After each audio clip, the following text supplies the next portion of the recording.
Hello friends, welcome back to my Ravan for you channel. మన channel కొత్త చూసినైతే like, share, subscribe చేసుకోండి. ఈరోజు వచ్చేసి మనం టాపిక్ మాట్లాడేది దేవరా పార్ట్ 1, తర్వాత వచ్చేసి మనకు డ్రాగన్ మూవీ. ఈ రెండు మూవీ అయితే ఎవరి మంది ఎంతమంది ఈగర్గా వెయిట్ చేస్తున్నారు, వీళ్ళ స్టోరీ ఏంది, ఈ మూవీ స్టోరీ పార్ట్ 1, పార్ట్ 2, రెండు మూవీస్ పార్ట్ 2 ఉండబోతున్నాయి అనేది ఈ వీడియోలో కొంచెం డీటెయిల్గా అయితే మాట్లాడడానికి ట్రై చేద్దాం. ఫస్ట్ అయితే ఈ వీడియోకి వచ్చేసి నేనైతే ఒక 100 లైక్స్ ఇస్తున్నా. అందరు 100 లైక్స్ కంప్లీట్ చేసుకొని మన ఛానల్ అయితే సబ్స్క్రైబ్ చేసుకుంటున్నాను అనుకుంటున్నాను. డైరెక్ట్ వచ్చేసి మనం అయితే టాపిక్లోకి వెళ్దాం. ఫస్ట్ వచ్చేసి మనం అయితే దేవరా పార్ట్ 2 గురించి మాట్లాడుకోవాలంటే మనం ఈ పార్ట్ 2 గురించి చాలా మంది అయితే చెప్పిన ఈ మూవీకి పార్ట్ 2 అవసరమా, పార్ట్ 1కి ఏం చేస్తే అయిపోయి కదా, ఇంకా ఆల్మోస్ట్ దేవరా చనిపోయింది కదా, ఇంకా దేవరా పార్ట్ 1లా ఇంకా ఎన్టీఆర్ కూడా చంపేసింది కదా మొత్తం విలన్స్ ని, ఇంకా ఈ మూవీకి అవసరమా అని చెప్పేసి అయితే చెప్తున్నారు కదా. అయితే మెయిన్ విలన్ వచ్చేసి మనకైతే చూపియలే గాయ్స్. మెయిన్ విలన్ వచ్చేసి మనకైతే దేవరా పార్ట్ 1లో వచ్చేసి చూపించింది మనకు అతని ద్వారా పనిచేసే వ్యక్తిని. అస్సలు విలన్ వచ్చేసి మనకైతే వేరే ఉన్నదని చెప్పేసి అని చెప్పవచ్చు. ఇంకా ఇద్దరు అయితే ఉంటారు. ఇంకొకటి వచ్చేసి మనకు ప్రకాష్ రాజు గారు కూడా వీళ్ళనైతే ఉండే అవకాశాలు అయితే 100% ఉన్నాయని చెప్పేసి అయితే అక్కడ అయితే చెప్తున్నారు. దేవరా పార్ట్ 1 వచ్చేసి మనకు చాలా అయితే సస్పెన్స్ అయితే ఇచ్చిపెట్టిండ్రు. చాలా మనకు కొన్ని అయితే అర్థమైతే కొన్ని అయితే అర్థం కాదు. అసలు స్టార్టింగే మనకైతే ఆ ఆ ఉంగరం పడేసినాకైతే లోపల శవాలు అయితే కనిపిస్తాయి కదా. అది లాస్ట్ ఇంటర్వ్యూలో కూడా చెప్తాడు కదా, ఈ శవాలు ఎవరివి అని చెప్పేసి అయితే దేవరా చంపినవి అంటే కాదు అని చెప్పేసి చెప్తాడు. అంటే ఇంకా ఇంత పెద్ద యుద్ధం అయితే జరిగి ఉంటది. ఆ యుద్ధం జరిగినందుకే ఈ మొత్తం ఇవన్నీ శవాలు అవి ఇవి పడి ఉంటాయి. ఇంకొకటి వచ్చేసి దేవరా అయితే దీనిలో చనిపోలేదు. దేవరా వచ్చేసి బతికే ఉన్నాడు. దేవరా వచ్చేసి మనకైతే ఫస్ట్ లా ఒక పోలీస్ కాప్ని అయితే కాపాడింది కదా. ఆ పోలీస్ కాప్ తీసుకుపోయి మనకైతే దేవరా అయితే మొత్తం దాపెట్టేసి అయితే ఆయనకైతే ట్రీట్మెంట్ అయితే చేయడం అయితే జరుగుతుంది.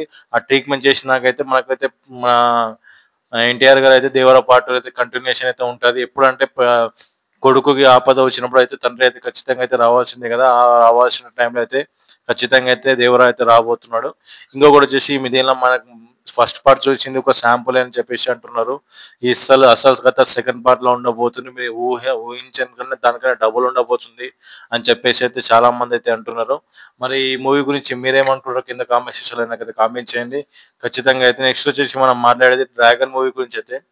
డ్రాగన్ మూవీ వచ్చేసి ఇది కూడా మనకైతే ప్రశాంత్ నీల్ గారు కేజీఎఫ్ చాప్టర్ 1, కేజీఎఫ్ చాప్టర్ 2 లాగా సలార్ పార్ట్ 1, తర్వాత సలార్ సీజ్ ఫైర్, తర్వాత సలార్ సౌరంగ పర్వం, ఆ తర్వాత వచ్చేసి డ్రాగన్ పార్ట్ 2 కూడా ఉండబోతుందంట. ఈ మూవీ కూడా చాలా పెద్ద స్టోరీ అని చెప్పేసి అయితే చెప్తున్నారు. ఈ మూవీ కూడా 2 పార్ట్స్ అయితే రాబోతుందంట. ఈ మూవీ వచ్చేసి మనకు మీరు కేజీఎఫ్ లా చూసిన ఫైట్స్ కి, సలార్ చూసిన ఫైట్స్ కి దాని చాలా డిఫరెంట్ అయితే ఉండబోతుంది. మీరు ఊహించని అందరికి దానికి మించే ఉండబోతుంది అని చెప్పేసి అయితే చాలా సార్లు అయితే ప్రశాంత్ నీల్ గారు అయితే అంటున్నారు. మనకి ఎన్టీఆర్ అన్నతో తీయాలని చెప్పేసి ప్రశాంత్ నీల్ గారు అనేది ఒక డ్రీమ్ అంట. ఆ డ్రీమ్ అయితే ఆయన కంప్లీట్ చేసుకుంటారా, లేకపోతే ఈ మూవీ తోటి మళ్ళీ హిట్ కొడతాడా లేదా అని మీరైతే మీకైతే కామెంట్ సెక్షన్లో కామెంట్ చేయండి. ఖచ్చితంగా అయితే ప్రశాంత్ నీల్ గారికి డ్రాగన్ మూవీ హిట్ అవుతారని అయితే అనుకుంటున్నా. అన్న వాయిస్ కి దద్దరిల్లిపోతాయి థియేటర్ అని చెప్పేసి నేనైతే అనుకుంటున్నా. ఇంకా ఈ మూవీ గురించి చెప్పాలంటే ఈ రెండు మూవీస్ కొరకు ఏ మూవీ కొరకు అయితే మీరు దగ్గరగా వెయిట్ చేస్తున్నారో నాకు ఖచ్చితంగా అయితే చెప్పండి. మీరు ఈ విషయం ఏ సినిమా కొరకు ఎక్కువ ఎదురు చూస్తున్న కింద కామెంట్ సెక్షన్ అయితే ఖచ్చితంగా అయితే నాకు కామెంట్ చేయండి. ఈ వీడియోకి వచ్చేసి నేనైతే 100 లైక్ ఇస్తున్నా. 100 లైక్ అయితే కంప్లీట్ చేసుకుని మన ఛానల్ సబ్స్క్రైబ్ చేసుకుంటారని అనుకుంటున్నా. ఖచ్చితంగా అయితే మన ఛానల్ వెళ్ళేసి ఒకసారి అయితే వాచ్ చేయడానికి అయితే ట్రై చేయండి. నేను ప్రతి వీడియోస్ అయితే చేసిన కానీ అందరూ అయితే వాచ్ టైం అయితే పెడితే దయచేసి వాచ్ టైం అయితే పెంచి కొంచెం ఛానల్ అయితే సబ్స్క్రైబ్ చేసుకోండి. ఆల్మోస్ట్ ఇప్పటికి 323 అయితే మనం సబ్స్క్రైబ్ అయితే కంప్లీట్ చేసుకున్నాం. అందరూ అయితే 500 1000 సబ్స్క్రైబ్ దెబ్బ అయితే అవుతుంది. Thank you for watching.